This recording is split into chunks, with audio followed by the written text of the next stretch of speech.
हाँ, मेरा राजनीतिक देख लीजिएगा, राजनीतिक। बिल्कुल पक्का। हम और आप बैठेंगे जब आप यहाँ आएंगे। जी जी 1-2 मिनट आपके साथ बैठूंगा। जी जी, साथ में बैठेंगे जी।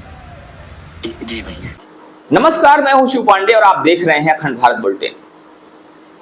पिछले दिनों प्रयागराज में बागेश्वर धाम सरकार आए थे। बागेश्वर धाम सरकार ने प्रयागराज में 3 दिनों तक अपना दरबार लगाया। इस दौरान जगह जगह से वीआईपीज का आना जाना जारी रहा। लोगों की भी काफी भीड़ रही। बहुत सारे लोग थे जो बागेश्वर धाम सरकार पीठाधीश्वर पंडित धीरेन्द्र शास्त्री से मिलना चाहते थे, लेकिन शायद आम जनमानस के लिए ये चीज इतनी आसान नहीं होती है, क्योंकि अगर कोई व्यक्ति उनसे मिलना चाहता है तो उनसे मिलने के लिए बहुत सारे प्रोटोकॉल हैं। उनके बहुत सारे बाउंसर्स होते हैं जो सैकड़ों की संख्या में होते हैं, और अक्सर देखा जाता है कि बाउंसर्स लोगों के साथ धक्का मुक्की करते हुए नजर आते हैं। फिलहाल तो आम आदमी के लिए बागेश्वर धाम सरकार से मिलना बड़ी टेढ़ी खीर है, लोहे के चने चबाने जैसा होता है। लेकिन वहीं पर अगर बात की जाए किसी भी वीआईपी की, किसी पैसे वाले की, धन संपदा से भरे हुए लोगों के अगर बात की जाए तो उनके लिए ये काम बिल्कुल चुटकियों का खेल है। कई बार बागेश्वर धाम सरकार हो या कोई अन्य संत हो, कई संतों के मुंह से ये सुना गया है कि हनुमान चालीसा में चौपाई आती है, राम दुआरे तुम रखवारे होत ना गया बिन पैसारे। तो ये चीज, ये चौपाई इस समय कलयुग में कहीं ना कहीं देखा ही जा रहा है कि इन संतों के ऊपर भी लागू होती हुई दिखाई दे रही है। राम दुआरे तुम रखवारे होत ना गया बिन पैसारे। बिना पैसे का कोई भी आज्ञा, कोई भी आदेश, कोई भी चीज होती हुई दिखाई नहीं दे रही है। और इसको क्या कहा जाए कि एक आम आदमी जो कि अपनी इच्छा लिए हुए 300 किलोमीटर से, 400 किलोमीटर से, 500 किलोमीटर से आता है, उसकी इच्छा होती है शायद दर्शन हो जाएंगे, पास से पैर छू सकेंगे, मिल सकेंगे। खैर, अलग अलग चीजें हैं, अलग अलग भावनाएं सबकी, लोग ये सोच कर आते हैं। लेकिन समस्या ये है कि इतना दूर से आने के बाद भी उन्हें पास से मुलाकात उनकी नहीं हो पाती है, दर्शन नहीं हो पाते हैं, उनसे बात नहीं कर पाते हैं। लेकिन वहीं पर अगर कोई भी व्यक्ति प्रभावी है, प्रभावशाली है, उसके पास धन है, संपदा है, पैसा है, पावर है, तो उसके लिए काम बिल्कुल चुटकियों का खेल है। और ये बातें हम यूं ही नहीं कह रहे। अभी आज एक ऐसी वीडियो हमारे सामने आई है, हम उसकी पुष्टि भी नहीं करते, हम दावा नहीं करते कि वीडियो सही है या गलत है, लेकिन कहीं ना कहीं ये समझने की जरूरत है कि अगर ये वीडियो सही है तो पैसे और सत्ता का प्रभाव कितना ज्यादा होता है, ये देखने वाली चीज है। एक समय धीरेन्द्र शास्त्री के धुर विरोधी रहे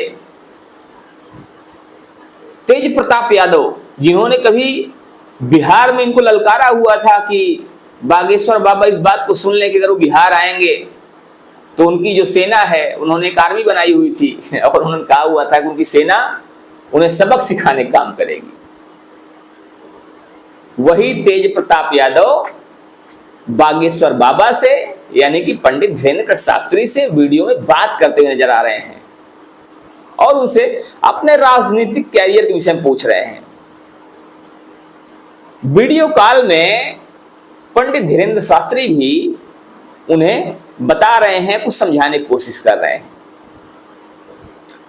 तो ये पैसे का प्रभाव कहा जाए, सत्ता का प्रभाव कहा जाए, जो भी है, लेकिन क्या आम आदमी से पंडित धीरेन्द्र शास्त्री को ऐसे कभी बात करते हुए देखा गया है?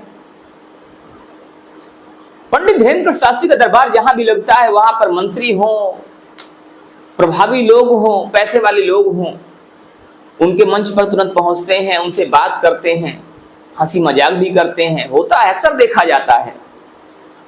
लेकिन क्या कोई आम आदमी उनके स्टेज पर पहुंच सकता है? क्या कोई आम आदमी उनसे मिल सकता है?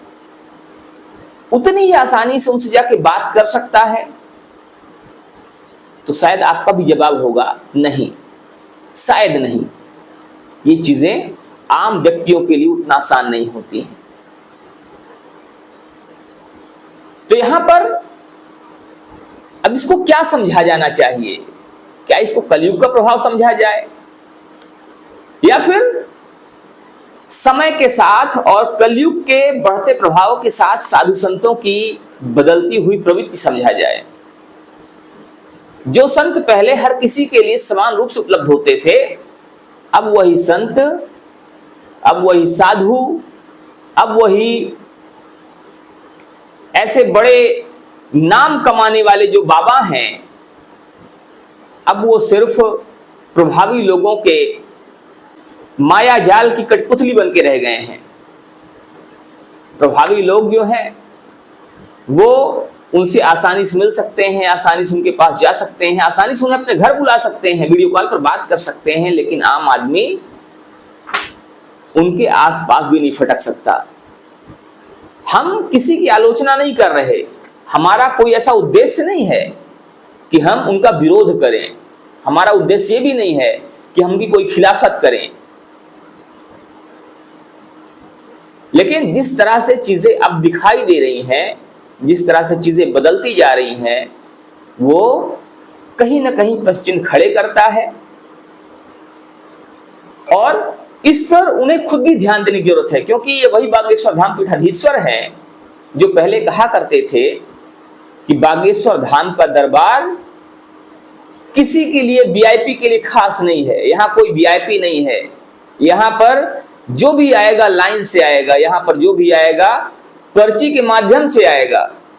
ये वही दरबार है जिस पर बड़े बड़े दावे किए जाते थे, जिसको लेकर बड़ी बड़ी बातें की जाती थी, लेकिन अब चीजें बिल्कुल उलट दिखाई दे रही हैं, उससे बिल्कुल अलग दिखाई दे रही हैं, और जो उन्होंने दावा किया था वो दावा छूमंतर सा होता हुआ दिखाई दे रहा है। फिलहाल इस पर आपका क्या मानना है? क्या वास्तव में बागेश्वर धाम पीठाधीश्वर का दरबार वीआईपी दरबार बन चुका है? इस पर आप अपनी राय जरूर दीजिएगा। बने रहिए हमारे साथ खबरों के अपडेट के लिए। जय हिंद।